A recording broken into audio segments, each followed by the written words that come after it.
Hello दोस्तों, नमस्कार। स्वागत है आप सभी का एक बार फिर से मेरे YouTube चैनल उत्तराखंड एक झलक पर। और आज की जो वीडियो है वो है देहरादून शहर के ऊपर। तो देहरादून शहर कब बना और साथ में क्या क्या यहाँ पर आप घूम सकते हो, किन किन जगहों पर। तो यदि मेरे चैनल पर नए हो तो सब्सक्राइब करना ना भूलें, बेल आइकन को प्रेस करें। वीडियो पसंद आए तो लाइक कीजिएगा, शेयर कीजिएगा और वीडियो बिना स्किप किए हुए पूरी देखें। चलकर देखिए वीडियो, मिलते हैं वीडियो के एंड में।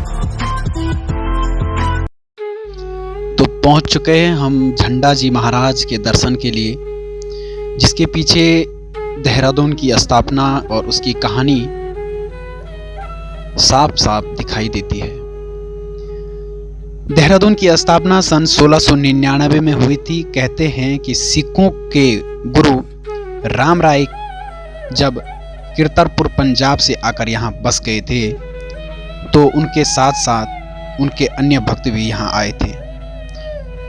तो मुगल सम्राट औरंगजेब ने उन्हें कुछ ग्राम टिहरी के जो नरेश थे उस समय, उनसे दान में यहाँ दिलवाए थे, जो टिहरी के राजा थे। यहाँ उन्होंने सन 1699 ईस्वी में मुगल मकबरों से मिलता जुलता मंदिर भी बनवाया। आप देख सकते हैं जो आपके सामने है, तो वो जो मुगल मकबरे होते थे उनकी भांति है। और ये राम लक्ष्मण देख सकते हैं आप, बहुत खूबसूरत यहाँ पे चित्र बनाए गए हैं और काफ़ी पुराने हैं ये चित्र। तो इस प्रकार से ये खूबसूरत चित्रकला यहाँ पे की गई है। तो जब 1699 ईस्वी में यहाँ पर राम राय जी ने अपना डेरा डाला था, तो डेरा शब्द को देरा से जोड़ा गया है। और दून का जो घाटी है, तो घाटी में होने के कारण इसका जो शाब्दिक अर्थ है वो दून है। तो डेरा से और दून को जोड़ा गया, तो उसके बाद ये देहरादून हो गया। तो अगर प्राचीन मान्यताओं के अनुसार हम देखें तो यहाँ पर देहरादून का नाम पहले द्रोण नगर हुआ करता था। और कहा जाता है कि पांडव कौरवों के गुरु द्रोणाचार्य ने इस स्थान पर अपनी तपोभूमि बनाई थी। उन्हीं के नाम पर इस नगर का नाम द्रोण नगर हुआ था। देहरादून के भूगोल पर नज़र डालें तो हर तरफ से यहाँ छोटी छोटी पहाड़ियाँ हैं जिन पर सर्दियों में बर्फ अपना डेरा जमाती है। यदि हम बात करें तो घूमने के लिए यहाँ पे मसूरी व इसकी बॉर्डर के आसपास धनोल्टी, माँ सुरकंडा व माँ कुंजापुरी के पवित्र और प्रसिद्ध स्थान है। लगभग तीनों ओरों से यह पहाड़ों से घिरा हुआ देहरादून एक शहर काफ़ी खूबसूरत है। तो यह खूबसूरत जो आप सामने देख रहे हैं आपकी स्क्रीन पर, यह है गुरुद्वारा साहिब महाराज जी। तो श्री गुरु राम राय जी जब यहाँ पर आए थे तो उन्होंने पूरा अपना जिंदगी न्यौछावर कर दी थी भक्ति भाव में, सेवा में, लोगों की सेवा करते करते। वो ध्यान में इतना लीन रहते थे कि उनकी जो अंतरात्मा है वो लोगों के बीच जाकर सेवा करती थी और उनका जो शरीर था वो यहीं रहता था। एक बार जब काफ़ी दिनों तक जो गुरु राम राय जी महाराज हैं उन्होंने दरवाज़ा नहीं खोला, तो माता जो उनकी पत्नी थी उनके द्वारा दरवाज़ा तोड़वाया गया। तो देखा तो वो मृतक अवस्था में थे। और आज भी उनका जो बिस्तर है उसको यहाँ पर संजो कर रखा गया है, जिसके दर्शन करने के लिए श्रद्धालु बहुत दूर दूर से आते हैं। तो ये है खूबसूरत और सुंदर सा नज़ारा श्री दरबार साहिब का। उनके आगमन में यहाँ पर पहली बार विशाल झंडे मेले का आयोजन किया गया था और उसके बाद झंडा जी मेला होली के 5 दिन बाद शुरू हो जाता है और हर वर्ष यह चलता जाता है। झंडे मेले में झंडे को सिलने का मुख्य कार्य महिलाओं को दिया जाता है और ऐसा माना जाता है कि उसके सिलने से उनको एक खुशी मिलती है और पूरी सेवा भाव उनका उससे जुड़ जाता है।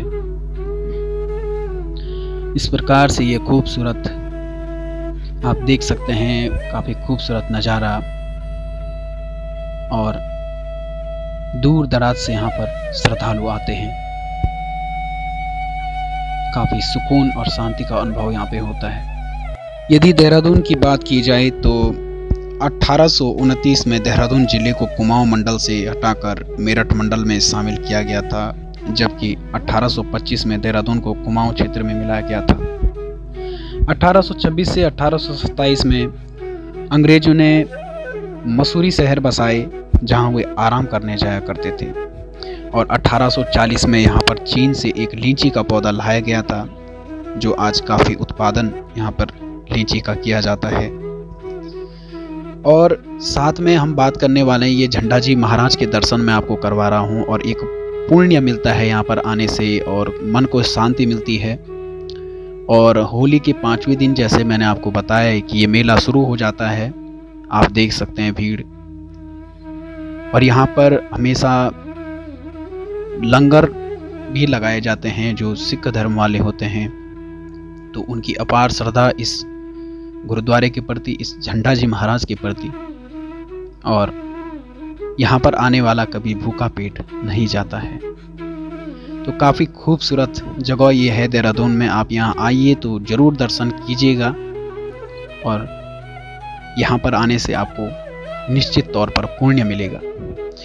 इसके साथ साथ यदि हम बात करें तो देहरादून में कुछ फेमस है, तो वो है पलटन बाज़ार। घंटा घर के आगे तक फैला हुआ यह रंगीन पलटन बाज़ार यहाँ का सर्वाधिक पुराना और व्यस्त बाज़ार है।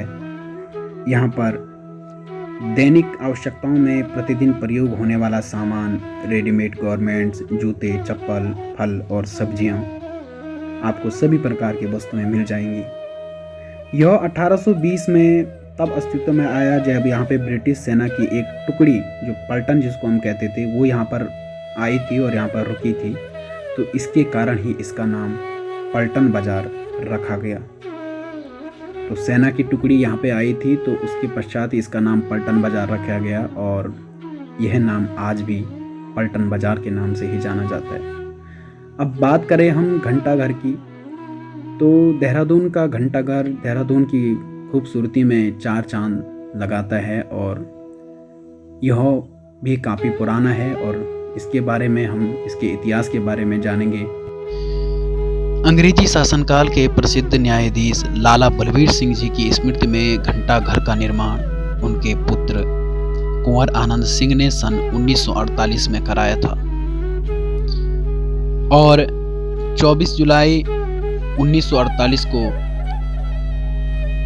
राज्यपाल, जो उस समय सरोजनी नायडू जी थी, उनके द्वारा इस घंटाघर का विधिवत शिलान्यास कर दिया गया था। देहरादून के तहत पिछले कई सालों में बहुत कुछ बदला है। बदला है यहाँ का मौसम, बदला है यहाँ का हाल, और साथ साथ में बदल रहा है पूरा शहर। आधुनिकीकरण के चक्कर में शहर पर ऐसी मार पड़ी कि जो प्राकृतिक सुंदरता थी वो आज बहुत कम नजर आती है। यदि विलुप्त होने की बात करें, सन 1839 से सन 1842 के बीच ब्रिटेन और अफगान के बीच युद्ध हुआ था। तो इसमें दोस्त मोहम्मद खान को उसके परिवार के सहित वहां से निकालकर दूसरी जगह भेजा गया था, जिस क्रम में मोहम्मद दोस्त खान मसूरी में अपने परिवार के साथ रहने लगे। हालांकि उत्तराखंड में उनको यहाँ की आवाभगत अच्छी लगी, लेकिन जो बासमती चावल था वो रास नहीं आया। मोहम्मद दोस्त खान द्वारा अपने दोस्त से अफगानिस्तान से बासमती का बीज मंगवाया गया और उसकी खेती देहरादून में की जाने लगी।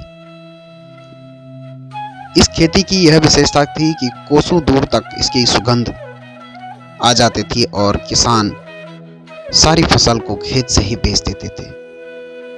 तो धीरे धीरे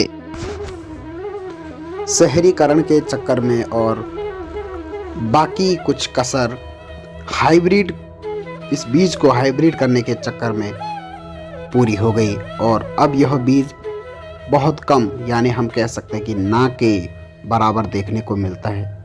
देहरादून के तहत यदि बात की जाए तो घूमने के लिए माल देवता, जो एक पहाड़ी इलाका है, और साथ में यदि मंदिरों की बात करें तो डाट काली मंदिर, बौद्ध टेम्पल, खूबसूरत पलटन बाज़ार, इसके साथ साथ FRI, सहस्त्रधारा एवं घंटाघर घूमने के प्रमुख स्थान हैं। तो मालदेवता में पहाड़ हैं और यहाँ पर सोंग नदी है, तो यह भी एक अच्छा पर्यटक स्थल है और यहाँ पर हमेशा भीड़ लगी रहती है। आशा करता हूँ दोस्तों कि आपको ये जानकारी पसंद आई होगी, तो शेयर कीजिएगा। तो दोस्तों उम्मीद करता हूँ आज की वीडियो आपको पसंद आई होगी। अगर आपको वीडियो पसंद आई तो लाइक कीजिएगा, शेयर कीजिएगा और सब्सक्राइब करना ना भूलें। जल्दी मिलेंगे अगली वीडियो में, तब तक के लिए अपना ख्याल रखें, स्वस्थ रहें, मस्त रहें। जय हिंद, जय उत्तराखंड।